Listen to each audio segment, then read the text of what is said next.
ఈ సందర్భంలో ఒక చిన్న అనుభవం మీకు దృష్టికి తీసుకొచ్చి నేను ముగిస్తాను.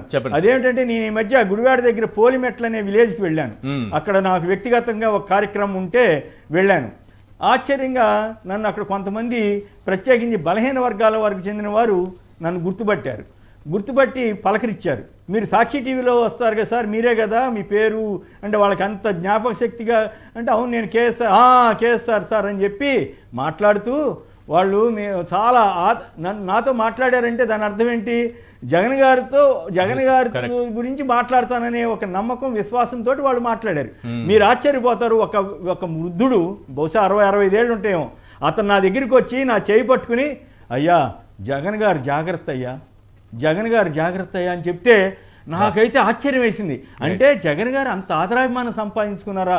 ఆ కళ్ళల్లో ఆ ఆర్ద్రత కనిపించింది ఆ వృద్ధుడి కళ్ళల్లో. నాకు నిజంగా అప్పుడు అనిపించింది, ఓ బలహీన వర్గాలు మొత్తం జగన్ గారి వెంట ఉన్నాయి, దాంతో ఈయన గెలవడం ఖాయం అనేటువంటి కాన్ఫిడెన్స్ నాకు ఏర్పడింది అనమాట. సో ఈ అనుభవం నేను అక్షర సత్యం చెబుతున్నా, నాకు ఒక్క మాట కూడా అబద్ధం లేదు. ఎవరైనా సరే వెళ్ళి పోలిమెట్లు వెళ్ళి ఈ మాట చెప్పారో లేదో ఆ వృద్ధుడిని అడిగితే తెలిసిపోతుంది. అవసరం లేదు. ఈ పరిణామాలన్నీ కూడా వాళ్ళకి జీర్ణం కాక ఈ పరిణామాలు ఏమి జీర్ణం కాక ఒకవేళ జగన్ గారు కానీ నాకు అర్థమైంది ఏంటంటే, ఒకవేళ జగన్ గారు తాను చెప్పినట్లుగా నవరత్నాల స్కీములను అమలు చేయకుండా ఉన్నట్లయితే ఈ పాటికి చాలా ఇబ్బంది పడి ఉండేవారు, చాలా బదనాం చేసి ఉండేవాళ్ళు. ఇదే పత్రికలు ఇంకా బీభత్సంగా రాసి ఉండేవి, ఇదే చంద్రబాబు గారు రెచ్చిపోయి ఉండేవాళ్ళు. ఇప్పుడు వాళ్ళు మేము ఇంకెక్కువ ఇస్తామని చెప్పి అబద్ధాలు చెప్పి ప్రజల్ని మోసం చేయాలని చూస్తున్నారన్నది నా అభిప్రాయం. అందులో భాగంగానే రామోజీరావు గారు ఈ చెత్తరాతలు రాసి తాను రావణాసురుణ్ణి ఈ ఆంధ్రప్రదేశ్ ప్రజల్ని చెరబట్టడానికే నేను ప్రయత్నిస్తున్నానని పదే రుజువు చేసుకుంటున్నాను. కరెక్ట్గా చెప్పారు సార్. నిజాలని, వాస్తవాలని, సత్యాలని చెరబట్టి అశోకవనం అనే ఫిలిం సిటీ వనంలో ఈయన దాన్ని బంధించి పెట్టాడు.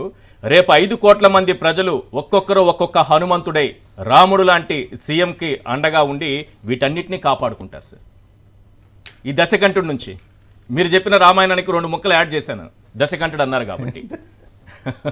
రైట్. ఇంకొక పాయింట్ కూడా ఉంది సార్. చెప్పండి.